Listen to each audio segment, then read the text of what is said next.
Okay, I think we're live in a few moments. Okay. Good morning, everyone. Good afternoon for those of you in other parts of the world. On behalf of my colleague, my co-organizer, Italo, we'd like to welcome you to the third International Colloquium on the Metaphysics and Semantics of Fiction. I'd like to start thanking Italo for the co-organization. It's been a smooth ride as usual. We've been doing this for 6 years now, and it's always a pleasure. We'd like to thank our host institutions, UFSC, Federal de Santa Catarina, which is my institution, and Italo has been recently been admitted to FPR. So welcome and congratulations on your new position, and thank you all for being here. You may have noticed the figure on our cover, this woman who is making a thread, making a weave at the loom. This is a painting by Thomas Sidon of Penelope at the loom. This image was chosen by our designer, Eduardo Antonio Barbosa de Moura Souza, who I thank also for the great work with the graphic design. So the idea is that fiction is a fabric, and the question is what it is woven from.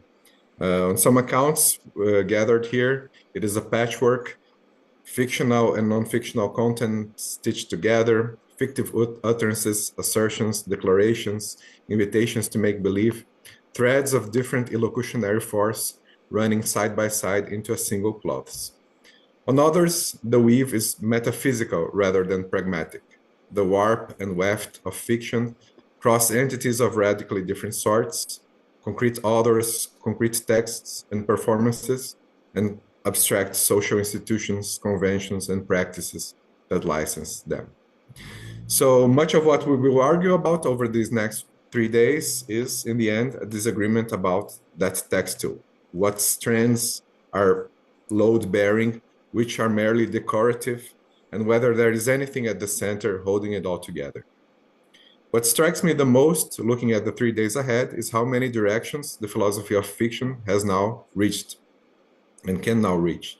We have talks anchored in Field's classic problems, empty names, modal monogenism, modes of predication, the grounding of the non-existent, but also fiction pursued into places it does not always get followed. Comics, film, science fiction, parasocial attachment, and I am delighted to say, professional wrestling. So the methods and voices are just as varied, drawn from Europe and the Americas, from colleagues at every career stage, in English, in Portuguese. And that range, I think, is no accident, since fiction is one of the most ecumenic phenomena philosophy has to deal with. So let me thank our invited speakers, our presenters, and of course, once again, Italo. I hope those 3 days are generous with good disagreement. So welcome. And now, Italo, please take the floor to present Manuel. Excellent. So thank you very much, Jerzy, for your introduction. And would like to say good morning and good afternoon for everyone who is here on Zoom and also on our YouTube streaming. So it's a pleasure to open the third International Colloquium on the Metaphysics and Semantics of Fiction with Professor Manuel García-Carpintero. And I'll make a very, very short, I promise, presentation of his academic trajectory. So, Manuel García-Carpintero is catedrático de Universitat at the Department of Logics, Faculty of Philosophy at Universitat de Barcelona. His main interests are in philosophical logic, the philosophy of language, the philosophy of mind, and related epistemological and metaphysical issues. He has published around 100 papers and 13 books on these themes. As for now, his work has been referenced in 40 articles in the Stanford Encyclopedia of Philosophy. So regarding the books he has published, I'd like to highlight a few contributions, such as the books he has edited. For example, Two-Dimensional Semantics with Josep Macia at Oxford University Press in 2006, the Bloomsbury Companion to the Philosophy of Language with Max Kibble in 2012, and Empty Representations, Reference and Non-Existence with Genoveva Marti at Oxford University Press, 2014. When it comes to fiction, he has also published at least two very important books, Relatar lo Ocorrido como Invención in 2016, and more recently, Truth and Reference in the Making of Fiction at Cambridge University Press in 2025. And I checked in his CV that he also has two forthcoming books, which are Indexicals and Reflexivity and Representing Oneself. So without further ado, I would like to thank you very much for accepting our invitation to be at this colloquium. So now Professor Manuel García-Carpintero is going to present the work, A Deflationary View of the Fictive Imagination. So thank you very much. Thank you very much, Italo. I'll be sharing the, so this is a handout, and I think that it has been distributed so that you can go back to it. And so you can hear me, all of you, without a problem. Good. So this has already been published as chapter 4 in this more recent book that Italo was mentioning in Cambridge University Press, but still, I have, so this book, I ingrained together several papers that I have been writing on fiction, and this is a book, a continuous book, but it's made from articles. But this one I have never been able to publish in a journal. I find enormous resistance. I cannot really, and I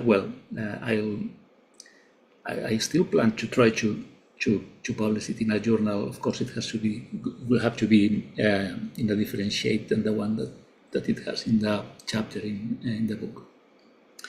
Anyway, I'll try to speak for 45 minutes. So in the handout, there is almost everything that I want to say, the arguments, and I'll give you an impression of what is here, and I won't go through everything so that we can stick to the 45 minutes, and then we can have the discussion, which is what I am really interested in. So this is about what is the imagination, so in the past 2-3 decades after Walton's deservedly very influential book on these things, there has been a lot of research in analytic philosophy. It's not that there was nothing previously after Frege. Already Frege had some things to say on this, and other very important analytic philosophers, Moore or Ryle, they also made interesting contributions that I will reference later, but not in this explosion of work that has occurred in the past 3 decades after Walton's book. So as I say in the second item, we ascribe both objectual, and as with other mental attitudes, we ascribe both objectual and propositional versions. I like the view that the objectual version is somehow reducible to the propositional one. So there is a recent way of defending this view by D'Ambrosio and Stolzer that I mentioned here. There are problems. Anyway, I'm going to assume that I will be focusing just on the propositional attitude. This is very heterogeneous, and there is this helpful summary 20 years ago by Leslie Stevenson, which he classifies something like 12 different ways of using imagine in natural languages.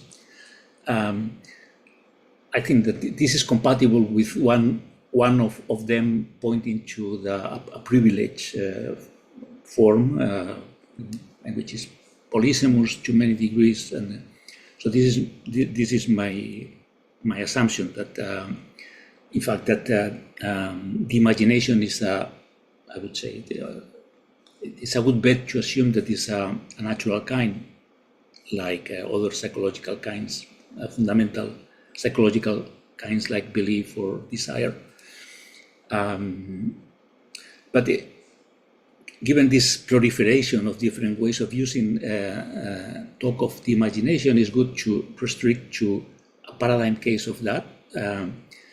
And this is what I will be doing here, following Catherine's talk. So I will be just considering, focusing. Means not that I will be only considering cases of the propositional imagination in the service of fiction and understanding or producing fictions. But I will focus on that for this. But my hope is that what I will say about the propositional imagination in fiction can be extended to other forms of the imagination, in particular to decision making. The use of the imagination in decision making, to me, is following Aristotle, is the really fundamental case. What else? So I say in 4 that there are these 2 views of the imagination. One is the simulation view. Wilson has this nice metaphor on the full-fledged version of this view. I mean, people like Curry or Walton have more restricted versions of this view, but the full-fledged view was described by Meinong as the idea that the imagination is half of the mind. So this is this mirror. So for any basic psychological attitude, there is a corresponding imaginative version of that. So what we call imagination, it is itself the mirror in the imaginative part of the mind of belief, but then there are things corresponding to desires, I desires, to emotions, I emotions, and so this is one of the views. I have criticized that. I think I'm not going to give the reasons, but the alternative is to think of the imagination as a dedicated representation of its own, a sort of representation with its own mode or illocutionary type, if we can speak in that way. And I'm going to assume that this is correct. There is also this distinction between the occurrent and dispositional, implicit forms of imaginings that, in particular, Walton has been arguing for, with good reasons, I think. But once more, I mean, in the interest in focusing on prototypical paradigm cases, I will focus on occurrent cases. And in this occurrent, the more paradigmatic cases of these occurrent cases are cases in which imagining is a sort of action, it's a sort of mental action. I think that this is what happens with F imagining, which is what I will be discussing. Okay, so this is the focus of the talk. What is that? How would we philosophically account for that thing? In these prototypical paradigm cases, mental activities of imagining in the propositional way in response to fictions or in creating a fiction. Now, the word invites thinking of imagination as constitutively tied to images, but as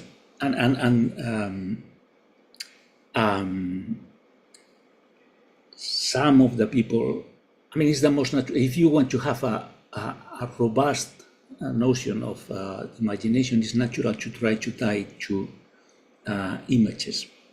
But I mean, on the assumption that there is that this is a kind, that it has a sufficiently tight definition, an essence, if you want, that can be captured in a real definition, then this doesn't seem to be correct, because having images when one is having propositional attitude of imagining is not necessary.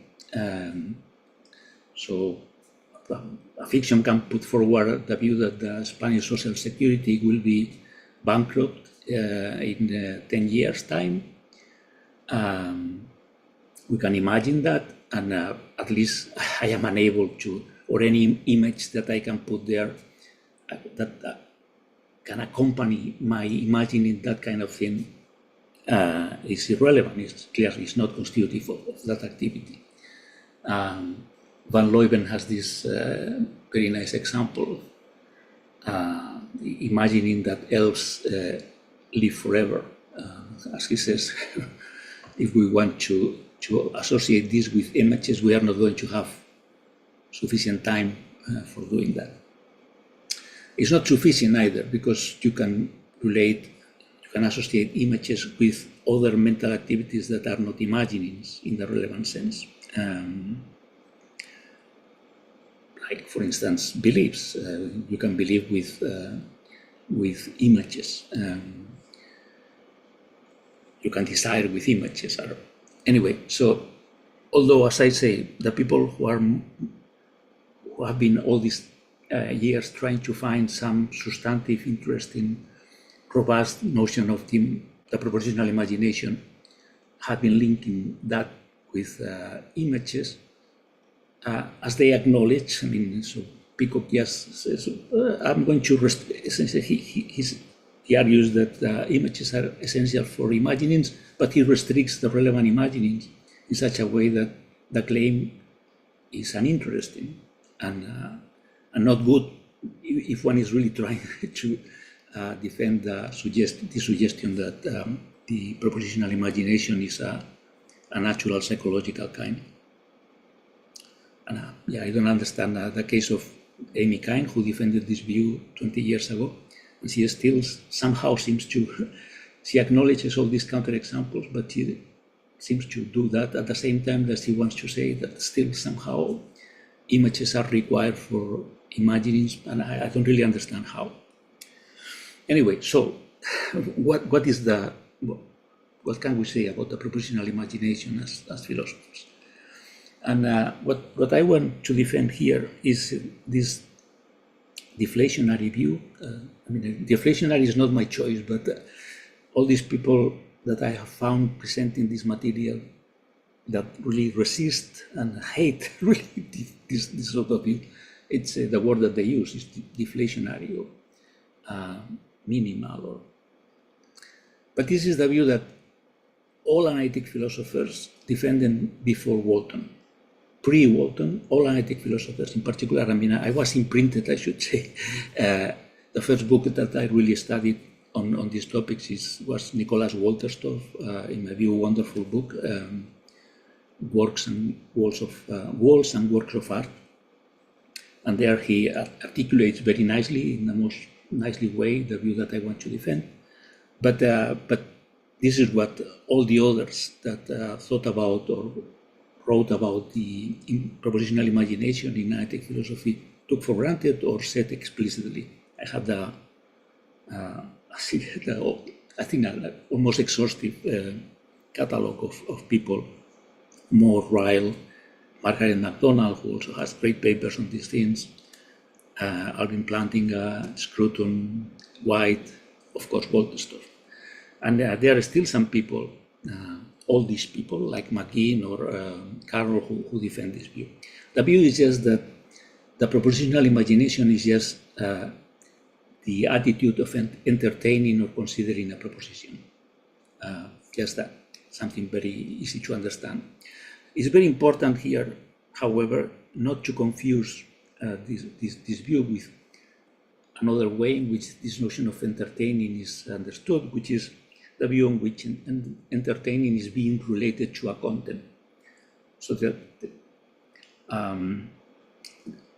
Freire, of course, had a word for this idea, and H.H. Price have this quotation in 7.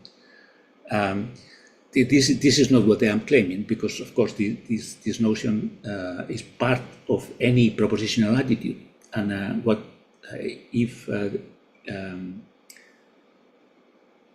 imaginings, propositional imaginings are entertainings, then they must be entertainings understood as a dedicated attitude of its own. It cannot just be this being related to a content in any mood whatsoever, desire or whatever.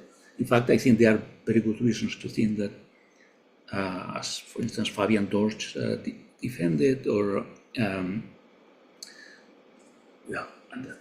if you want, I can give you what I take to be the most compelling arguments for thinking that entertaining, understood as I'm suggesting, as a dedicated representation, is an attitude of the cognitive kind. So it's an attitude having the direction of fit of beliefs, the aesthetic or a mind-to-world direction of fit.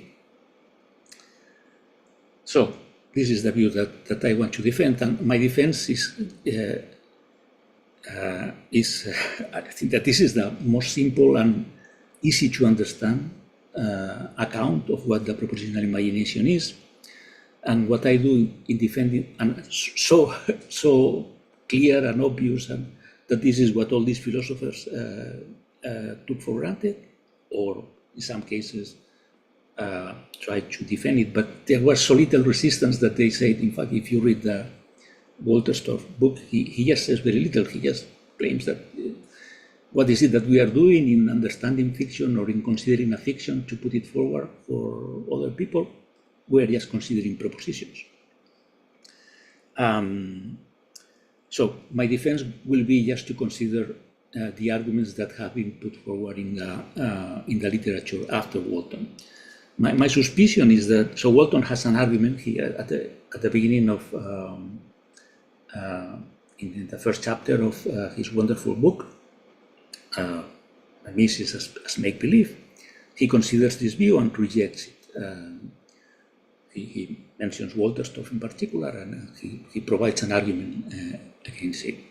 So I'm going to discuss his argument, and then I discuss other things that people tell me in criticism of this view. And I think the paper consists in showing that all of them are bad arguments.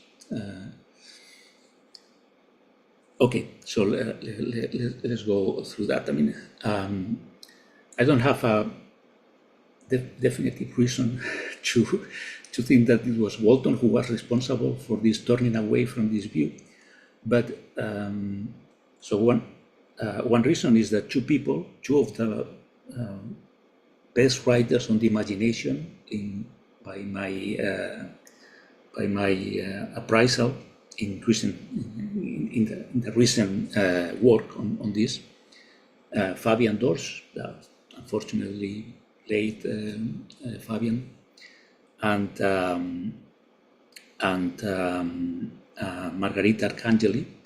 The two of them defend views when they try to say what the imagination is. They come very close to this view, to this traditional view, but they don't want to defend that. So they remain in this. I mean, I was very good friends with Fabian, and as I said, I read Wolterstorff, and I took that view from him, and then in talking to him, I realized that he resisted this, and the reason that he gave me was this argument by Walton, and his published work. This is what he does too, and the same applies to Margarita. Aside from that, the only thing that I have is that until then, everybody took for granted that this is what the propositional imagination was in the case of fiction, and after that, almost nobody. It's only all people who had already committed themselves to this view in published, like Carroll or McKean, who stuck to the view. All the other people, including these people, who, when they want to say something positive, they come very close to this traditional view. They say, but this is not what I think. And then they don't say what they think because they know that the appeal to images is bad. Anyway, so let's go through that. So Ken considers this view, and he has this argument in response to reject it. Sorry, this is in 10. Suppose Dick thinks to himself that it is not the case that San Francisco will have an earthquake by 2000. He would seem to be entertaining the proposition that San Francisco will have an earthquake by 2000, as well as his negation. So if Dick is entertaining there won't be an earthquake in San Francisco, then thereby he's also entertaining there will be an earthquake in San Francisco at that time. And he says, must we allow that he's imagining both of them, both that the earthquake will occur and that it won't? Occurring imagining as we ordinarily understand it, and as we need to understand it in order to explain representation, he means here fiction, involves more than just entertaining or considering or having in mind the proposition imagine. Imagining, propositional imagining, like propositional believing or desire, is doing something with a proposition one has in mind. So this is the well, I didn't read, by the way, the sort of thing that Amy Kynes says. At the end, she has put it in a paper, but she had told me that in response to this many times in advance, that this view belittles the imagination, that makes it is disrespectful towards the imagination or something like that. So this seems to be something like the source. So Walton is saying it cannot be just entertaining, because entertaining, I mean, you entertain too many things. Whenever you entertain P and Q, you entertain P and you entertain Q. Whenever you entertain not P, you entertain P too. And okay.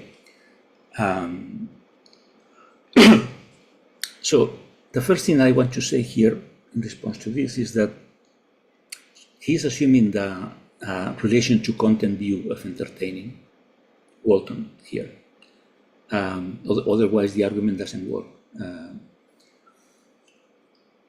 And that is bad, because that cannot be the view, right? Because a relation to content is not a dedicated attitude. Is any attitude involved, any propositional attitude involves a relation to content. So you cannot, if you want to say that the propositional imagination is that, you cannot be having in mind this relation to content view. And if it is not the relation to content view, if it is a view on which it's a relation to content with its own mode, with its own character,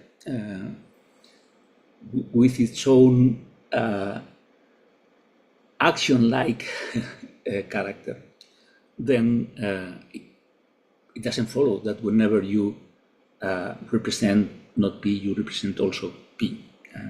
I should also say that in addition to assuming the relation to content, Walton is assuming a kind of structured view of content. So he's assuming that, yeah, contents themselves have propositional structure, where propositional is just linguistic here. This is why if you relate to not P, you relate to P too, if you are thinking of the expression, of the linguistic expression. Of course, if you think of contents as I do, in this more abstract way in which contents are classes of situation, it also doesn't follow also. Even in the relation to content view, it doesn't follow that whenever you relate to the content not P, you relate to the content P. Because not P is just a class of propositions, so it doesn't follow that you relate to the other. So the argument is a non sequitur in all these respects. But nonetheless, it could be good to say something of a more positive nature to show that this argument doesn't work. And I think that Walton himself provides the fundamental reason why the argument doesn't work. The fundamental reason is this, that these paradigm entertainings are part of what he calls projects. And many people following him assume that. So if propositional imagining is a dedicated attitude, And if you are a functionalist about attitudes, then you should give the function of this thing. If you are a normativist, then you should give the norms that define imagining as opposed to belief or desire or whatever. But so, and I don't plan to do that because I have a view on this. But the counter argument should work no matter what view you have. So, speaking in general, it is true that given that imagining is a dedicated attitude, but it is very little. It has very little constraints. So, believing is very constrained, perhaps by a truth norm or even by a knowledge norm. Imagining is not constrained in those ways. But it's not totally unconstrained. So where does whatever constraints we should have on imagining come from? And they come from the fact that we imagine for a reason. We imagine for different purposes. So it could be to make a decision. Like apparently in the case of this Dick, maybe he is considering to spend a sabbatical in San Francisco in 2000, and then he is imagining what that would be like, given that San Francisco is earthquake prone. So, to understand the imagination, the proposition of imagination, we must take into consideration that it relates to a project. I mean, if you are thinking of fiction, that is even more obviously so, because you should distinguish the imaginings that you are entertaining if you are reading two fictions, we should clearly separate the two projects. So you cannot put together all things that you imagine in connection with a fiction with what you are imagining in connection with the other fiction that you are reading. So you should clearly separate imaginings relative to projects for which you are using them. And then if you do that, then it is clear that you should distinguish imaginings that are, as it were, part of what you are doing when you are embarking a project, from imaginings that are constitutive of the content that you are taking into consideration for that project. So, and I mentioned here examples of this having to do with fiction. So Walton himself has come to realize that his account of fictions as what he calls representations, as artifacts, social artifacts with a function of prescribing imaginings, that this is, I mean, he as it is very well known, he doesn't care about, I mean, he is not trying to analyze a pre-theoretical concept of fiction. He's just trying to provide a conceptual engineer notion of fiction good for his purposes. But even so, he has come to realize that this idea that these artifacts have the function of prescribing imagining is too inchoate to have a decent, even if it is a conceptually engineered notion, a decent one for any purpose. Because there is, as he has realized, many times fictions prescribe imaginings that are not part of the content of that fiction. So I mentioned this case of Alice in Wonderland. At the beginning, you are prescribed to imagine that in the wall of Alice in Wonderland, there are talking rabbits. But then by the end of the fiction, you realize that that is not true. It's only the fiction tells us about a dream that Alice is having, and in the dream there are talking rabbits, but not in Alice's world. So you have to entertain, you are prescribed to entertain, there are talking rabbits, but you, using the terminology that Greg Curry put forward, that is purely instrumental, that is not part of the content of the project that you are embarked on. well, there are many other examples. I mean, unreliable narrators. If an unreliable narrator tell you P, you are prescribed to imagine P, but P is not part of the content of this project, I mean, of this fiction that you are trying to understand.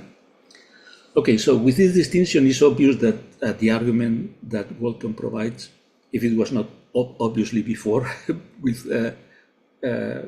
on account of his misguided presuppositions, it's obvious that the argument is a non sequitur. It doesn't work because depending on the project, it doesn't follow from the fact. I mean, it didn't follow already for the reasons that I gave, but for these more fundamental reasons, it doesn't follow that if Dick entertains, there won't be an earthquake in San Francisco when I am on sabbatical there. Even if in doing that, for some reason, he's also entertaining that there will be an earthquake in San Francisco. That imagining is not part of the content of the project that he's embarked upon. So perhaps the project is just to imagine how it will be San Francisco for his sabbatical. He's trying to make a decision whether to go to San Francisco or to Barcelona. and then from the fact that in entertaining no earthquake, he's also somehow entertaining earthquake, it doesn't follow that it's part of the content of his supposing what it would be like to be spending the sabbatical in San Francisco. He is imagining that there will be an earthquake and there won't be an earthquake. It doesn't follow clearly, because it doesn't follow from the fact that you are invited to imagine something in understanding a fiction that is part of the content of the project that you are thereby carrying out. So that is my reply to Walton. I should say, well, I am very interested in your views, but I should say that I have never. So all these people that balk about the view, they didn't. I mean, it's funny. They didn't reply to these counter arguments, to these arguments that they provide. So I don't want to go through. Then what? So there is a nice paper by Balserac Jackson in which she defends that defends the view that imaginings cannot be what she calls suppositions. I mean, if my view is correct, suppositions are just a form of imaginings, but they are very close to what they are imaginings, suppositions, and they are very close to what, because suppositions are entertaining for a project, for a reason, but they are much more clearly deflated in propositional imaginings than so. And then I run through some of the arguments that she provides. I mean, I won't read you the 17, which is the more easy to rebut, because she is just assuming that philosophy is to be done in English, and she runs into this problem that when you translate into Spanish, the argument doesn't work anymore. But I'll just give you the two arguments that people more typically press on me. One has to do with the emotions. They say that the imaginings that we engage in fiction lead to emotions, and that is very important for them. But entertainings don't lead to emotions. And so my reply to this is that this begs the question. So suppositions are, as I said, a closer thing to just basic entertainings than imaginings in response to fiction, if you want. It's imaginings in response to fiction that seem to require something more robust. But when you suppose something for the sake of making a decision, when you suppose whether you will study economics or you will pursue philosophy, you are entertaining this yourself, going through economics and then having a career with that kind of background, as opposed to doing that in philosophy. It's obvious that it's an essential part of what you are doing, what your feelings are in response to one and the other. Anyway, so it should be very clear that, of course, if you are thinking of entertaining in cases for projects that are very insubstantial, like just understanding, for instance, understanding, of course, will be also a use of the propositional imagination as I am understanding it. But many times understanding is just understanding whatever is put forward for you, and it could be something which is not related to emotions in any way. So if this is what you have in mind, you will say, well, entertainings are cold, while propositional imaginings in response to fiction are hot. But this is just because you are disregarding many other uses of the attitude of entertaining contents, which in many cases come with emotions, which is supposed to, of course, to be the case if this is what we do in the case of responding to fictions. So this is one of the I mean, and it's so this is something that Kellner, for instance, has pressed, and Balserac-Jackson also she emphasized a lot this kind of alleged reason to think that the propositional imaginings in the case of, well, the propositional imagination is not supposition, is not entertaining. The other thing has to do with conceivability and possibility.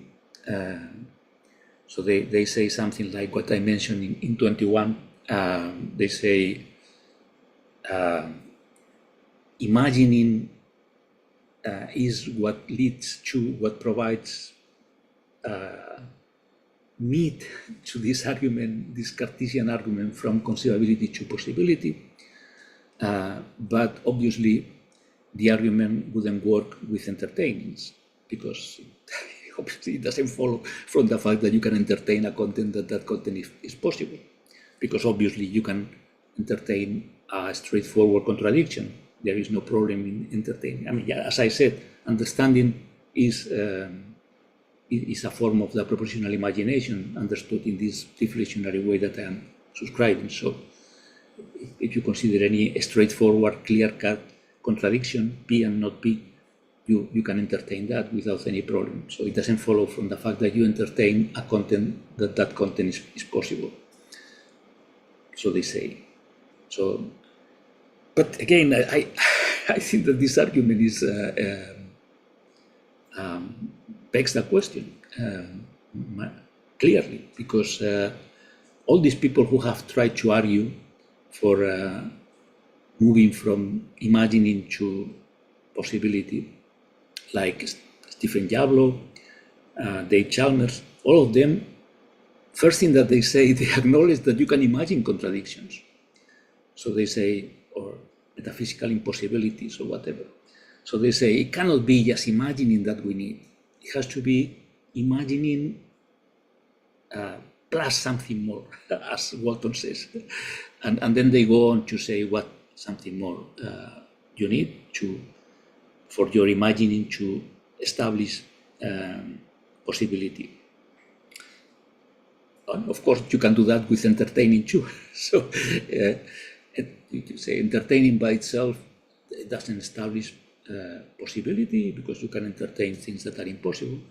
But entertaining plus, and then you plug here whatever you like of the views that, according to which, if you like that view that conceivability is a guide to possibility, then you plug your favorite constraint on imagining P, for imagining P to establish the possibility of P.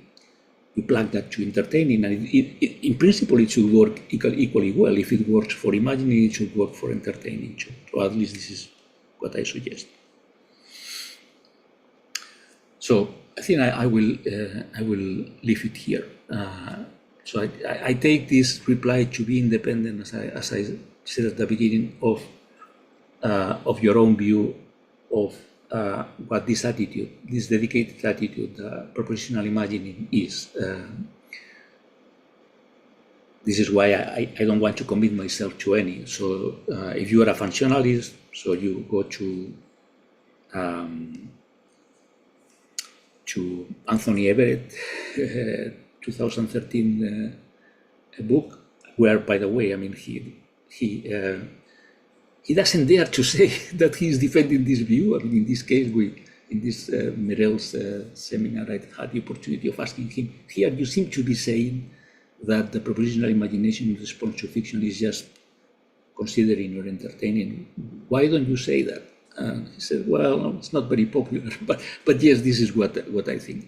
So he has a very nice functionalist account of imagining, propositional imagining.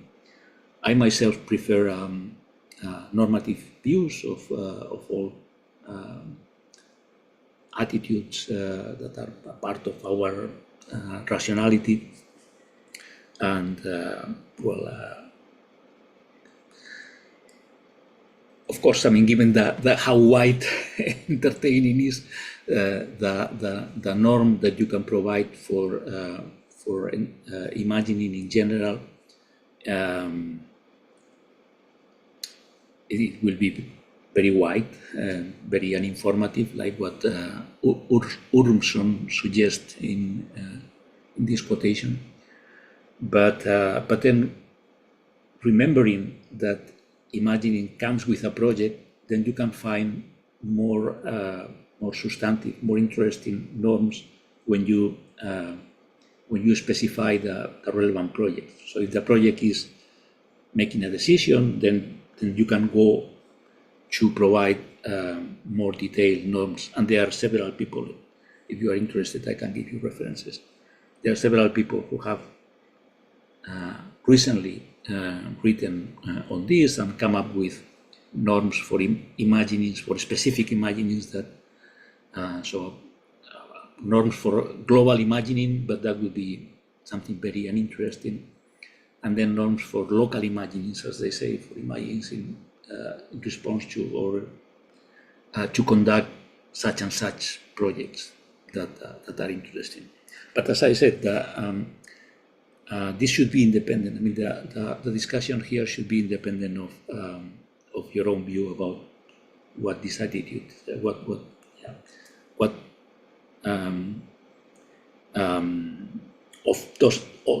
I mean, obviously all attitudes have norms, all of them have functions. The question is which of them are constitutive or essential, and what I'm saying is we don't need to go into that for these purposes, for the purpose of appraising this argument for the robustness of propositional imagining. That would be all.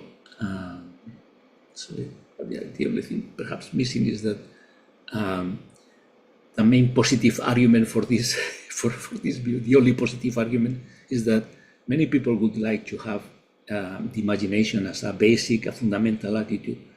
And what I'm suggesting is a way of doing that. So it will be a really fundamental attitude, distinct from belief, from desire, from very unspecific, but still something that has a psychological role. Okay, that's then. I'm looking forward to your questions. Thank you.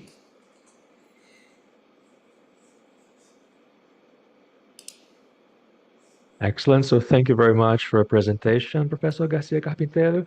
Now we have a few minutes for questions and discussion. So if you are new to Zoom, you just have to look at the lower part of your screen, then click on React, and then click on Raise Hand. So there's going to be a queue, and we're going to, do as follows. So Andreas, please. Sorry, that was a bit unfair. I pressed raise hand before you gave the instructions, right? But anyway, yeah, it was very cool. So I thought this was really interesting. I I thought maybe I heard there are two different versions of the argument concerning entertaining, right? So like there's one version that says that, which is basically the one that's in the Walton quote on the handout under number 10, right? Which is the version that says, when you entertain not P, you also entertain P. But it's implausible that if you imagine not P, then you have to imagine P. Okay. And then there's a more radical version, which says that when you entertain not P, then you also entertain the conjunction of not P and P. And that is also implausible for imagination, obviously, right? But my sort of main point is that on either understanding of those, of the let's say of P1, right? You gave a sort of response in passing, which is that is just implausible for entertaining itself. I mean, so I agree with that. I don't see at all why it should be the case that if I entertain, what should we say, entertain the proposition that there won't be an earthquake, then I have to entertain the proposition that there will be an earthquake. And so I wonder why that is not, because that seems to me to be the correct response, because if I did buy into P1, right, on either version, then the thing about projects and so on doesn't really seem to have that much traction, because even if my project sort of involves imagining P, right, then if P1 was right, I would also have to imagine not P, and we would have the same problem, even though one of them would be sort of involved in my project and the other one wouldn't. Right, but I still think that the Walton view would still be in trouble, because it would still saddle me with having to imagine both P and not P. I mean, indeed, actually, in some sense, it's even more crazy, right? Because in that case, I would have to imagine not P and imagine P, but only one of them would have this kind of crown on its head of being like, that's my project, right? So I was just wondering why didn't you just go for the simple reply that is just completely implausible to think that, that, you know, yeah, as you said, right, that if I entertain not P, then I have to entertain P. Yeah, so thanks. I mean, in the paper, I start with that, with the immediate reply. But then, I mean, in my experience, that sounds too little for being convincing. So, I mean, you have to give some reason, and a reason would be the one that I mentioned, that this seems to presuppose a structure view of propositions, where the structure is similar to it's a mirror of the linguistic structure, and we don't need to do that, and in fact we don't do that in semantics. But that's the right response. Yeah. That is the response. This is the response. Of course, I operate compositionally, right? So of course, if I understand not P, I understand P in some sense, right? But entertaining is something else, right? Even if you think that it's kind of minimal, okay. I mean, so this is but I'm just wondering what the combination of these two things that is not. I mean, Walton clearly is presupposing this relation to content view of entertaining, which is a non-starter. So maybe people didn't, and in fact, the version of the view that Walton quotes is H.H. Price, and there clearly that is the relation to content view, which was also the Frege's view about the relation that he represents with the horizontal dash.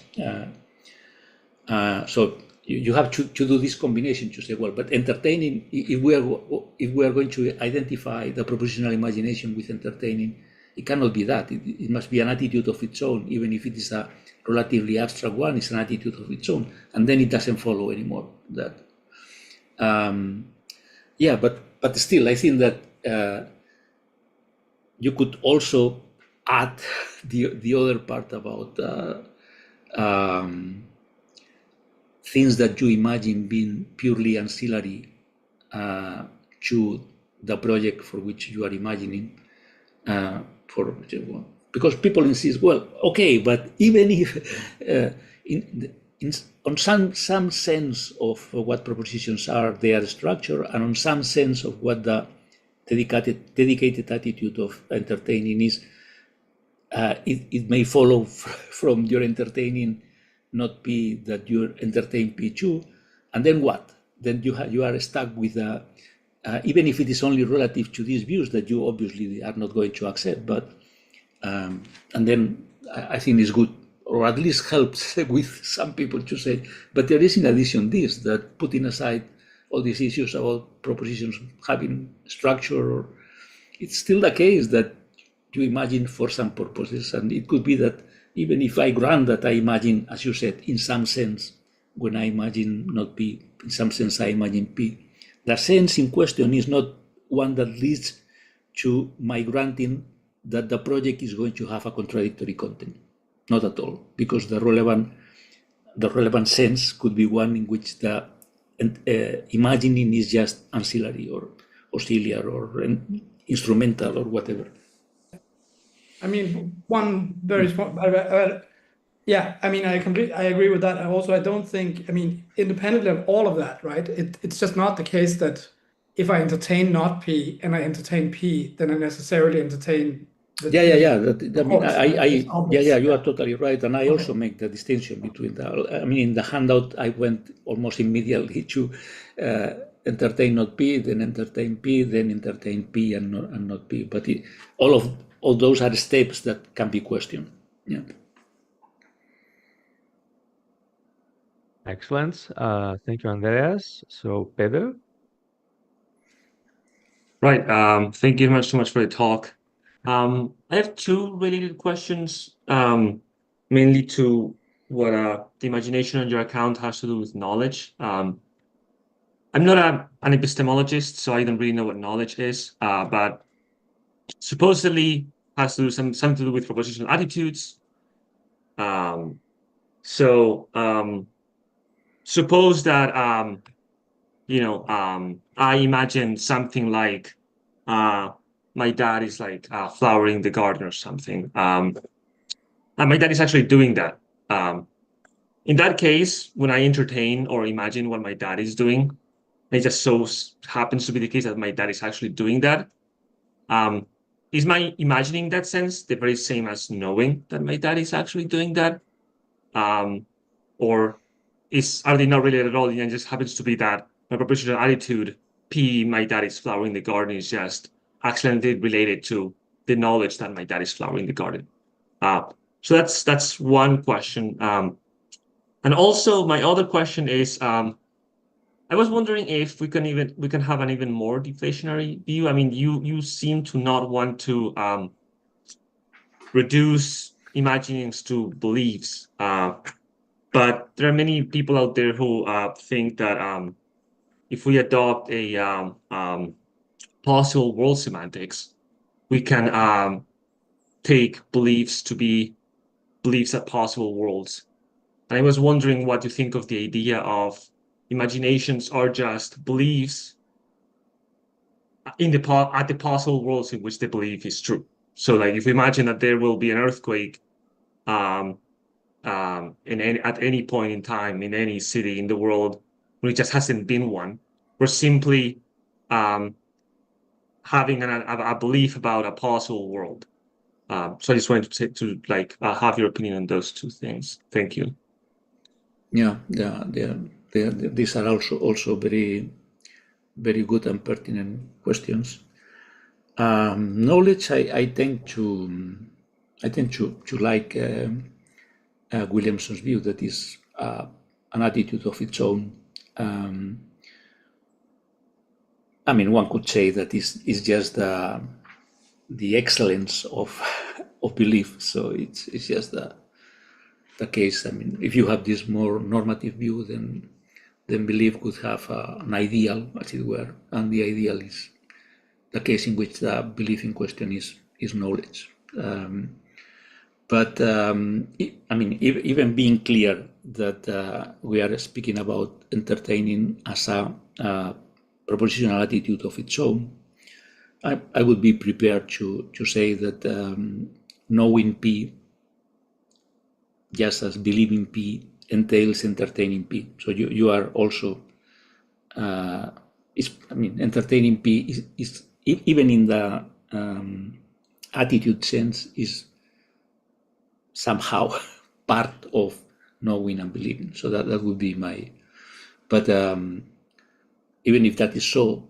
it's a part such that it itself could be an attitude present when there is no belief and there is no knowledge, and present in such a way that it would fit all kind of normative constraints that are specific and defining of entertaining itself. So I would say they are distinct.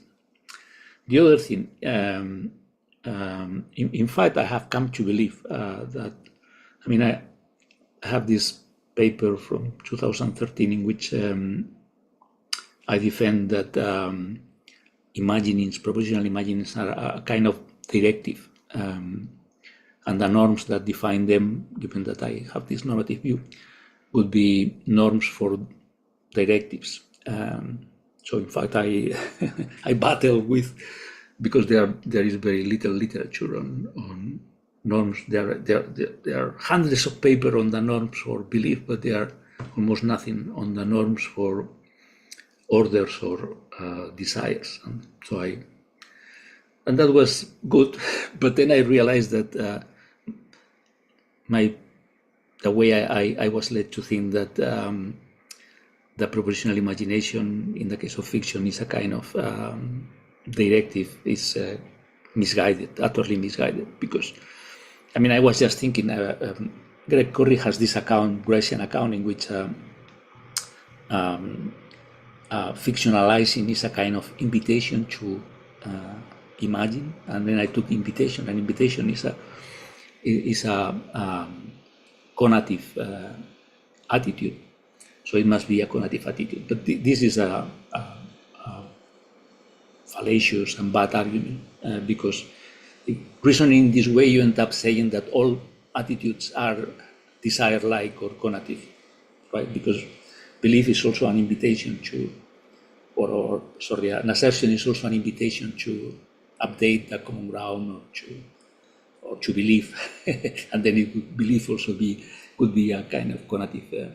So that is a bad argument. I'm thinking about what fictionalizing the speech act and the mental is. I have come to think that is belief-like. So the way I put it in the handout is that it's cognitive. I mean, I still would say that, but I mean, and people speak about weak beliefs, and then to me, weak beliefs would be imaginings, entertaining. So in that sense, you are totally right. That anyway, so I have come to believe that both fictionalizing and the mental attitude is of the cognitive kind, and so that they differ from belief in that belief proper is addressed to the actual world, while fictionalizing and imagining are not targeting the actual world.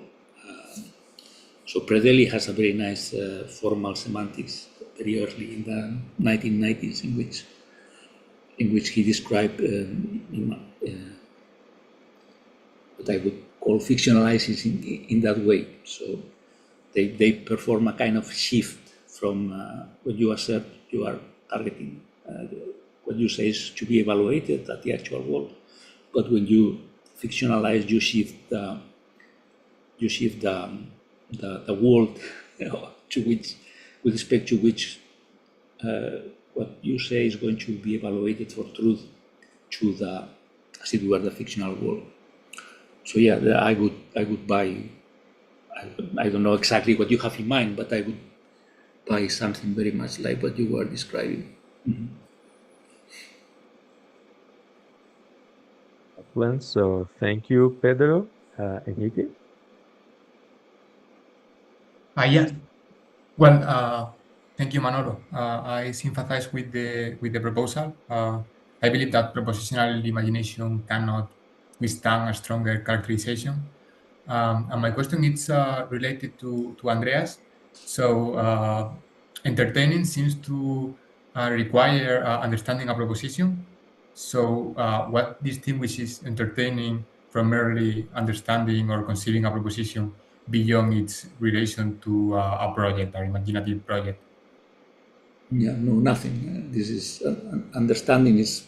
I take it that understanding in a case when you put it to a specific project like the understanding others, understanding communicative acts, then there is much more to say about that. And I myself don't have a clear-cut view about that. There are many different things that one could say about that. But in the general sense of understanding is, I take it, is just considering, contemplating, exploring a set of possible situations, a proposition. Yeah. Okay, perfect. Thank you. Thank you, Enrique. Louis? Good, thanks, Manolo. So two things. One small question about like one argument that you didn't mention, but maybe it was part of what you didn't mention, but it's about like the creative power of imagination. You know, if you're a realist, you're basically saying that, you know, fictional characters are created and the ground for their creation is imagination. But I take it that realists, and I'm not one of them, but would balk at the idea that entertaining is sufficient for the, you know, creation. So maybe there's something there. I don't know if someone, you know, proposed the argument, if you answer it, but you know, that was one thing. And then my main sort of question, or let me put it in the sense of an objection or something like this, is that, you know, it's all good and fine. I mean, your analysis is very good, but it's all premised on one big assumption, which is that imagination is a natural kind, right? And of course you can question this and you can say, yeah, I mean, if imagination is a natural kind, then there's no reason to distinguish between entertaining and imagining. But on the other hand, if you take another view, which is like Walton's sort of engineering view, then you have good reasons to distinguish between imagining and entertaining, right? And here, like, Everett comes handy because you can distinguish between type 1 principles and type 2 principles. Type 1 principles is definitely like supposing, like, you know, you take a proposition true in the pretense.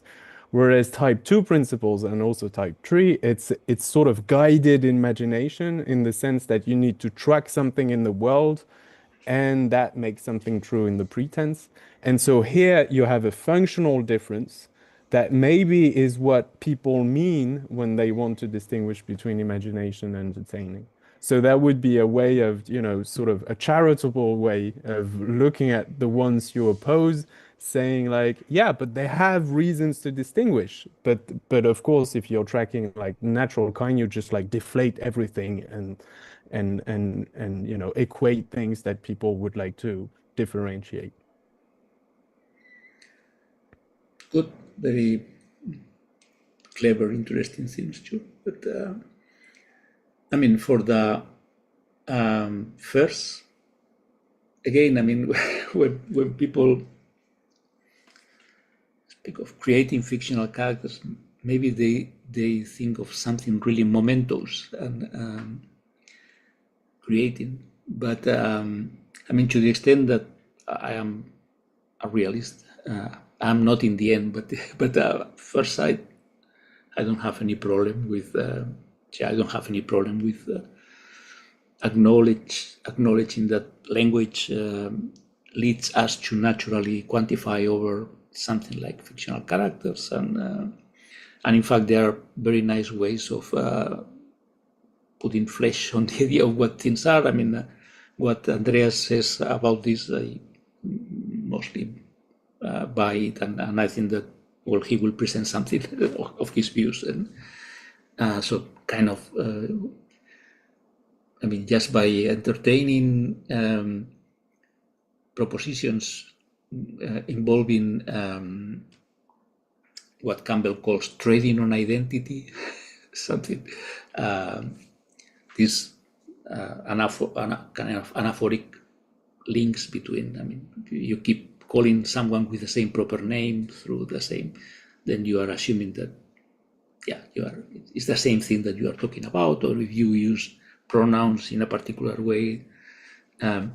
So those things create discourse reference, very, I mean, nice, and they're very good, nice theories of what these things are, totally intelligible, and then they could be, these things could be identified. They fit the role of what, as far as I understand, of what these things, these created things, fictional characters are. They give you truth conditions for metafictional discourse in which you expressly refer to them, quantify over them, and in a way that we all know what we are talking about. And there is, but of course, you can do that.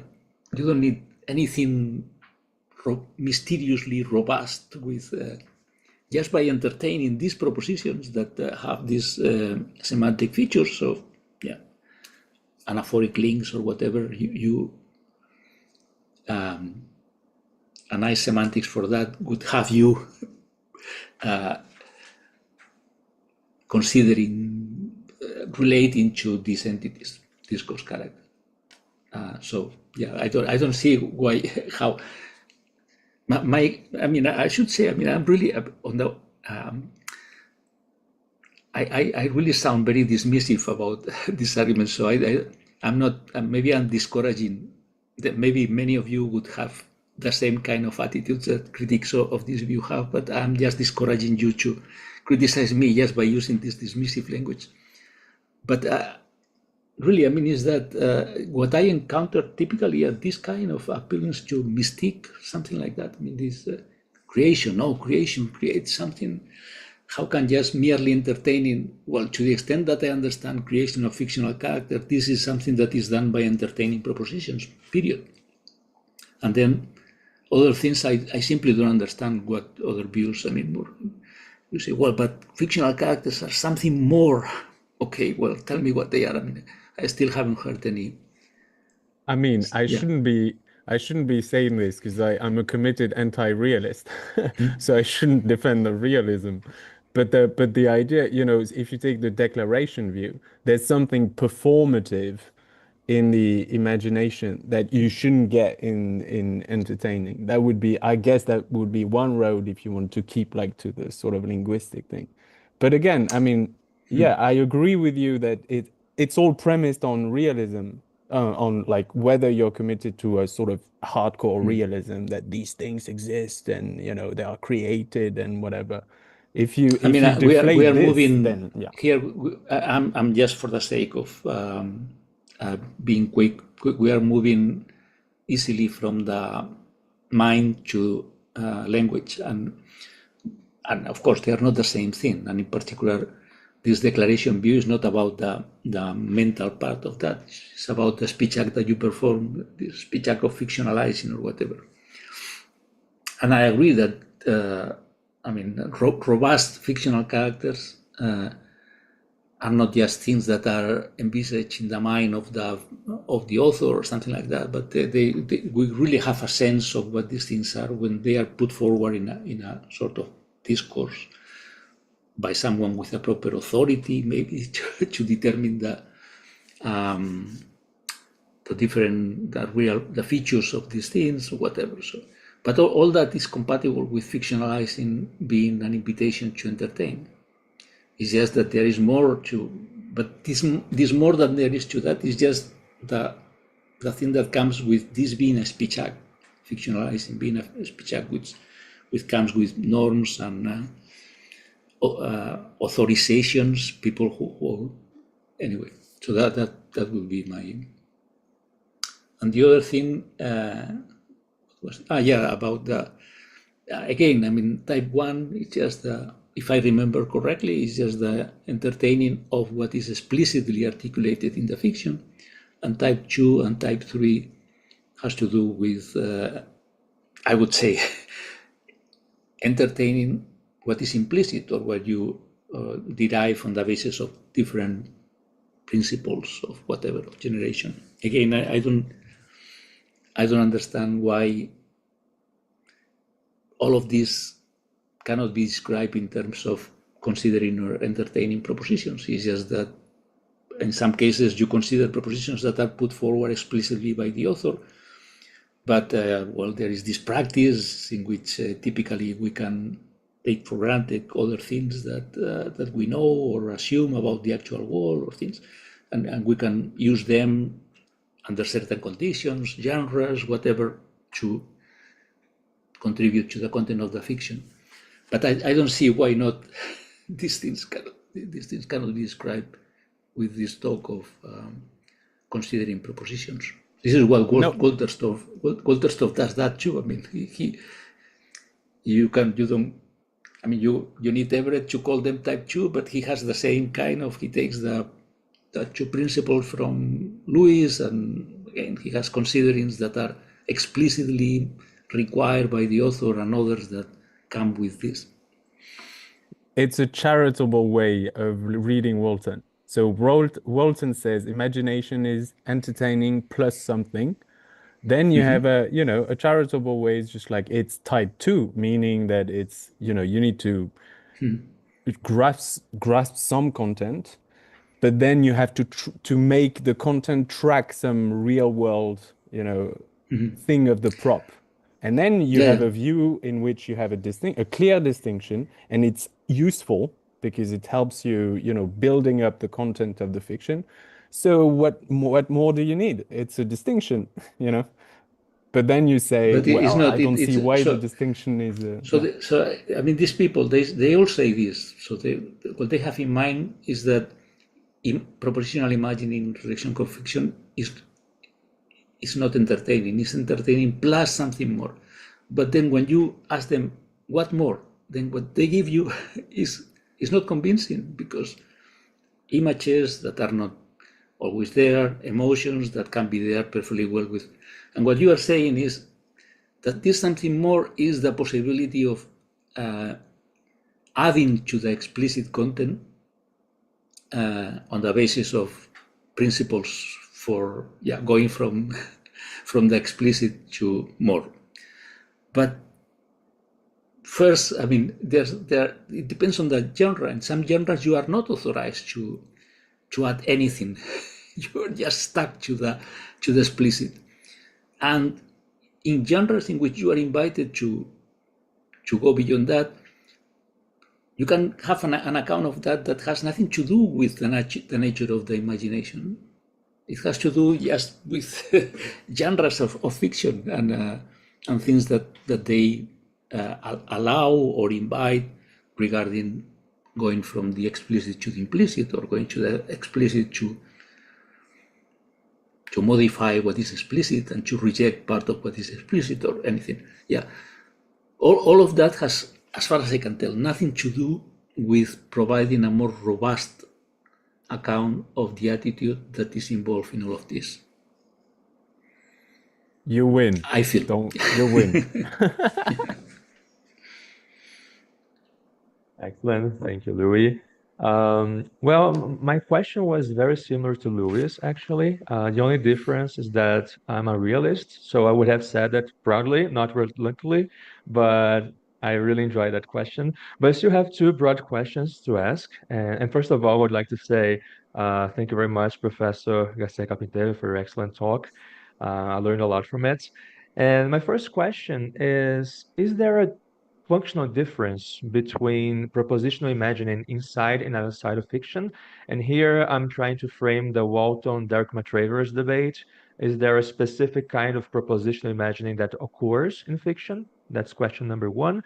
And question number two is, well, it is debatable if propositional imagining is belief-like or not. And Your work and Kathleen's talks prove that there is a debate, there is something to be argued for or against a specific position. However, is it a long shot for me to say that propositional imaginings can be valued as either true or false? And if they can be, does it mean that there is truth in fiction, in the sense of we can say that fictive utterances are either true or false because of that? I do. Well, the first, it would be yes, yeah. The propositional imagination involved in fiction is the same propositional imagination involved in making a decision. It's the same thing, yeah.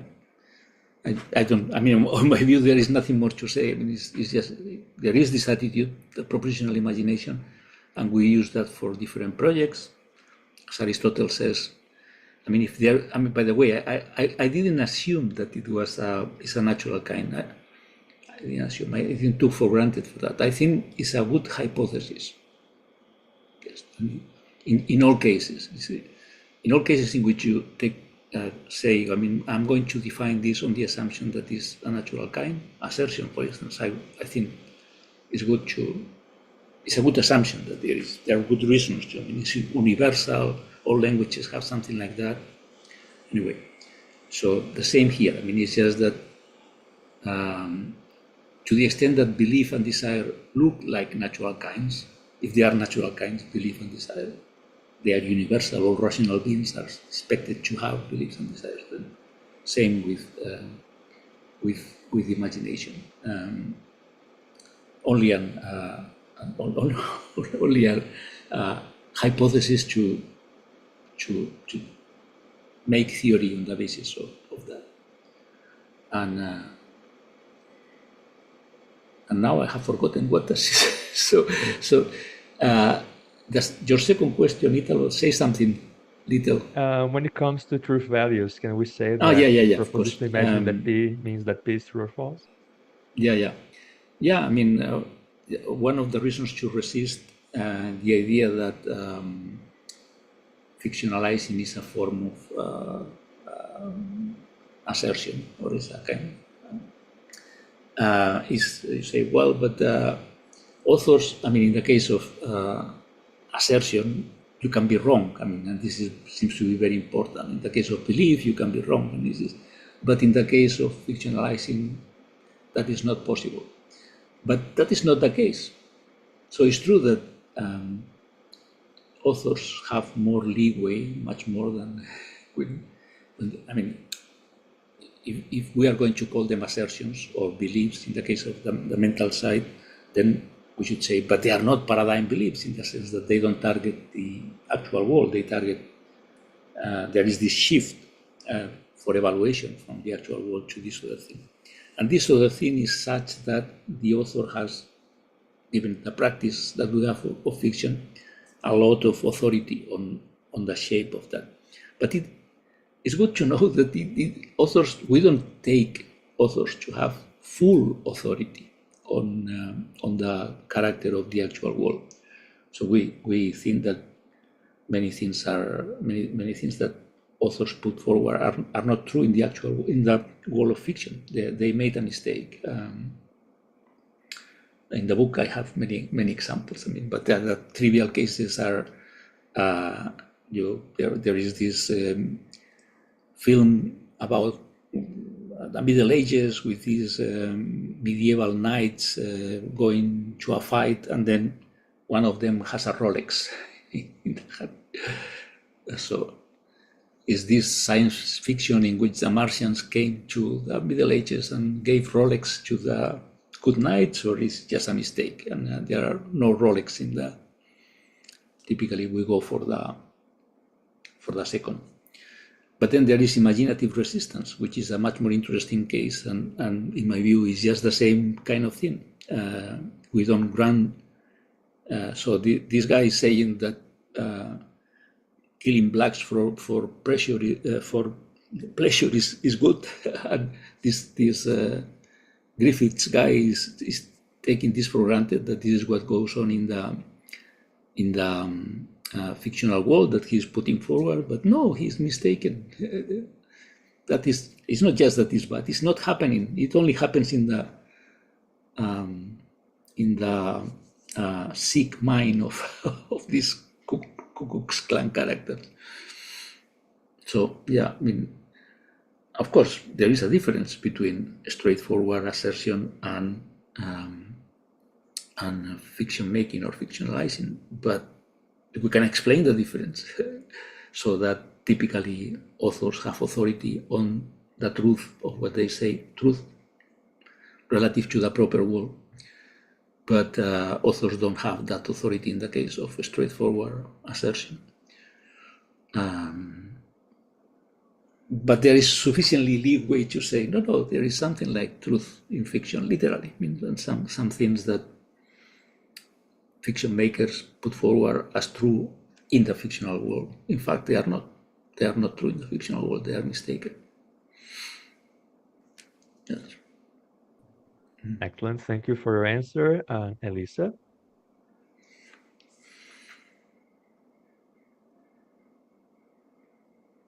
Hi, Elisa. Yeah. You are muted. Oh, sorry, I was saying thank you very much for your presentation, and hi again. I have a question about so the difference between entertaining and imagination in terms of normativity. So I agree that on the phenomenological side, it is difficult to point out the difference between imagination and entertaining. And I agree that both have a conative attitude and can be both intentional. But my impression is that in the case of imagination, we require a willingness, a desire. Maybe it is not something natural, it is something more conventional, let's say. But we tend to characterize imagination in terms of that. And also... Sorry, in terms of what? Of desire? Yes, the idea is that there is a desire, there is a normativity which precedes imagination.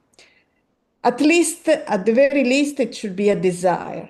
So we should desire to imagine, or we want to imagine, because while entertaining is something which we just can happen to us without our will, in a sense. And this difference, basic difference, then in my intuition goes into more normative aspect of imagination. But at least, at the very least, there is this difference. And I wanted to listen to what is your intuition about that. So I see something which I dislike, and I cannot avoid having the entertaining of the image. But in order to imagine, I should engage in it somehow, so I shouldn't want it. That's my intuition on that. No, it's a good point, and it's not the first time again that I hear that. Yeah, it's so typically imaginings are closer to the active side of entertaining or whatever, considering propositions. Is things that typically we do voluntarily, and it has all the normativity that comes from this voluntariness, or while entertaining typically could be, yes, as you said, I mean, something that is it's difficult to call an action. I mean, yeah, I mean, my reply to this is there is a spectrum from more automatic, non-voluntary cases of contemplating propositions to the more active, voluntary, and the spectrum in question, it doesn't fit well with the contrast that these people want to do, the imagining being something more than merely entertaining, something added to the merely entertaining. Because Walton himself wants to consider dreams fictions or representations in his sense, so exercises of the imagination. And fantasizings, I mean, daydreamings, he wants to count them as exercise. I mean, in this case, I would say that most people would want to do that. So that is what I say in response to that. We are blinded by the fact that we think of enjoying fictions enjoying interesting fictions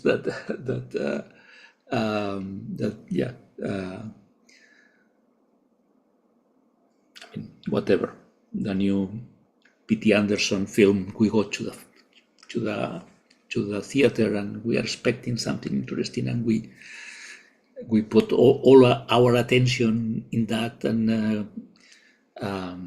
that is fictionalizing, and that is the imagination, the use of the imagination in connection with fiction. But yeah, what about all these cases in which we just overhear someone telling a boring story that we are stuck with that, and our own cases of fantasizing, and we start, some daydreaming comes to our mind and we find it interesting, and we go along with that. And what are they? So that would be my reply. I agree that entertaining, you say, I am considering that, or that suggests that maybe there is nothing particularly emotional, interesting, nothing active, or nothing voluntary. While if you say, I am going to see the next P.T. Anderson film, that suggests just the opposite. But I don't see how that distinction could do the work that friends of the substantive imagination want, because they themselves want to do, no, this is also imagining all these cases, and they also lack all these features. Mm-hmm. Thank you. Excellent. Thank you very much, Elisa. And we have ran out of time, but Professor Garcia-Carpintero, would you mind answering one last question? How can I mind? I mean, right. I'm very happy to do this. Awesome. So, Iago? So, thank you, Manolo. I don't know. I think you remember, but I don't know if you actually remember. But in my dissertation, I presented this argument that you cited about collapsing all the speech acts, Grice's speech acts into directives. If you assume that imagination is a prescription, or every prescription is a kind of directive. And I've been trying to publish it. In one of the replies that I often get is that imagination is the paradigmatic mental action. So there is a sense, it really related to Elisa's question.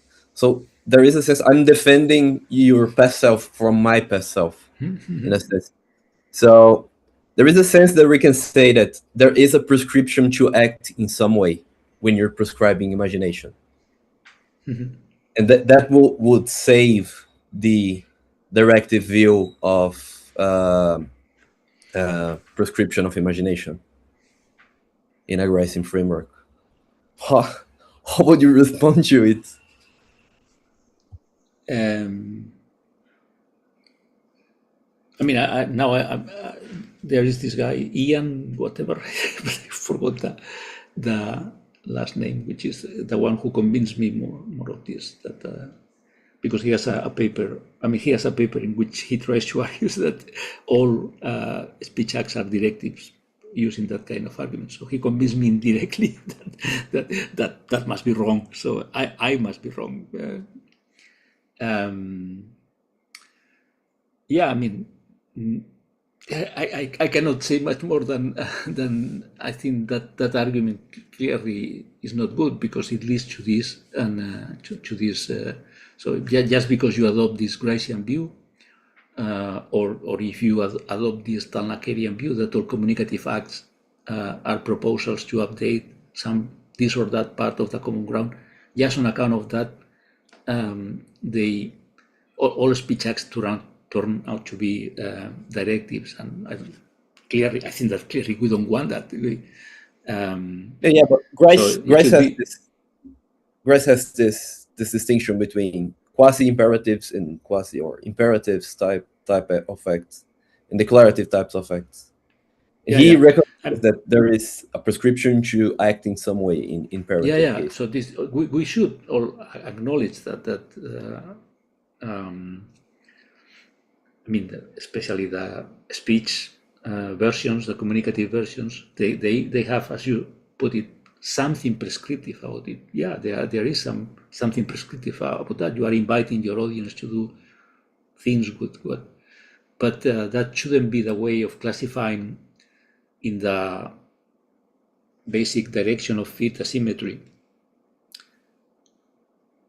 speech acts. And I would say the same applies to the mind. I mean, you can also say that when you are thinking anything, there is something directive or prescriptive there too that we could find. Maybe because the Stolnaker view is also good for the anyway. But so that shouldn't be the criterion. You should have a different way of distinguishing the thetic, the cognitive, from the telic, the conative, which is more fundamental than that, which grants that there must be some of that in all kind of communicative act.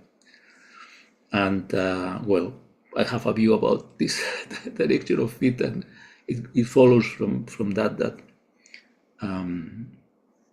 that imaginings in relation to fiction are in the cognitive side. I mean, a very easy way of putting that is that, well, not totally easy, but so we have clear-cut cases of belief and desire, of the thetic, and the clear-cut cases are not beliefs about what is good, because they are the problematic cases.